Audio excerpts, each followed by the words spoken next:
But let's talk about Mr. Cavill and the future, of course. The future is now. But Hiram Garcia, which obviously is producer, $7 Productions, and the representation. One of the people. I mean, obviously you got Danny Garcia, which is like the representation of both Cavill and Johnson. But of course, Hiram's also there too. Hiram, probably saying his name wrong. But one of the things that I was talking about yesterday that some other people had, obviously when it comes to the future of Henry Cavill's Black Adam, is the fact of the matter is like, yes, obviously they released that THR article that came out yesterday, and all of our, all of us DC fanboys and girls were like, yes, we all just got excited because we heard that, yes, there's a Man of Steel 2, a Man of Steel sequel, kind of flying here, Man of Steel sequel that's going to be coming out.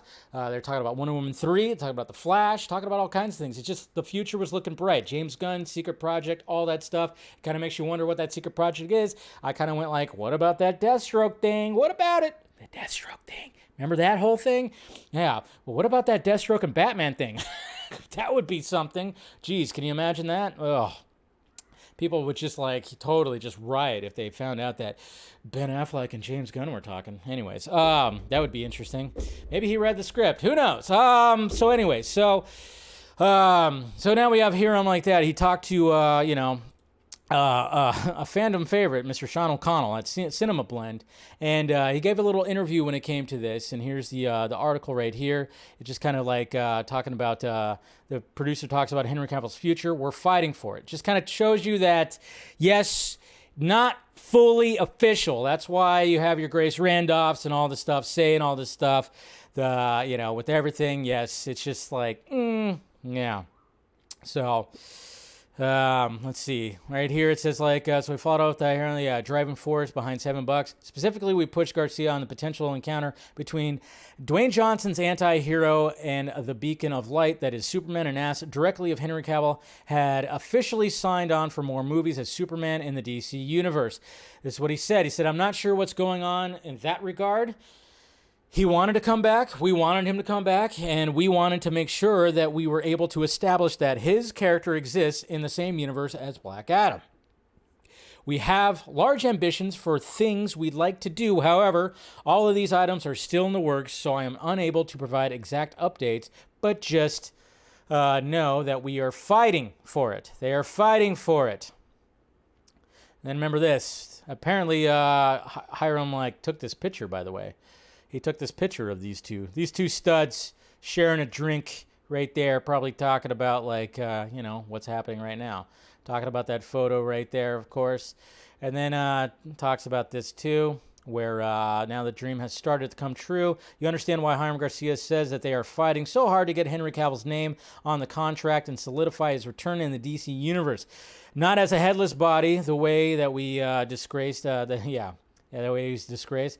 This is what he had to say right here. It's never been about a one-off, just about a fight. No, it's about so much more than that. We really want to craft a long form of storytelling and show that these two characters exist in the same universe and are going to have to deal with each other often, either on the same or opposite sides. Hopefully they're going to clash at some point, but it's not just about a one-fight situation. That was never our dream. That does not reward the fans. Fans want to feel a journey between these guys, knowing that these guys exist in the same universe. So there you go. Talking about all that. So that's pretty much it when it comes to that. So the future. So basically, when it comes down to it, we're probably going to get an official, full-on, maybe green light announcement that yes. I mean, obviously they're testing the waters. They're testing the waters and trying to get, when it came to the THR article that came out yesterday, honestly, it sounds like, maybe that was going to be coming out next week, and they were just like, no, put it out this week, put it out before the embargo lifts. I mean, there's all kinds of tactics that these studios use to try to create buzz and try to create a lot of things. I mean, obviously, we need this movie to be, decent. Needs to do decent, okay? Doesn't need to underperform or bomb, because if that's the case, we might not get that. We might not get more of that, because as of right now, it just seems like it's going to be just like cameos. I think the movie's going to do decent. I think Last I heard, it's probably going to be tracking like, in the $600 million range worldwide, possibly $700 million. So, I mean, obviously, it would be pretty crazy if it ended up doing more than that, but who knows? But at the same time, it's like, we'll see. We'll see what happens. Can't force anybody to do it. Can't force anybody to watch or anything like that. But I think that's what this is all talking about. Like, yes, they were like, hey, yeah, we've started talking about it. We got Cavill back. But, it's like one of those things. But are you going to go watch him on the big screen for his short cameo? It's just what's so funny. But I think it'll be all right.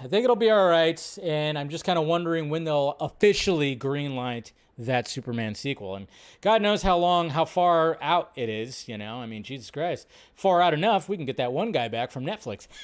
Wouldn't that be something, right? A lot of people would want that. Jackie Earl, what's his name? Like, he was like advocating for that. I'll bring Zach back for Man of Steel 2, which that'd be pretty sweet if he just came back and just did a Man of Steel sequel. Just like, bam, because God knows how far that's going to be out. 2 years probably at least, but I don't know. But yeah, so that's what everybody's talking about when it says like, yeah, it's not quite there yet, but it's kind of there. Obviously they see the buzz. They're seeing all the social media buzz, which is good. It's good that there's social media buzz.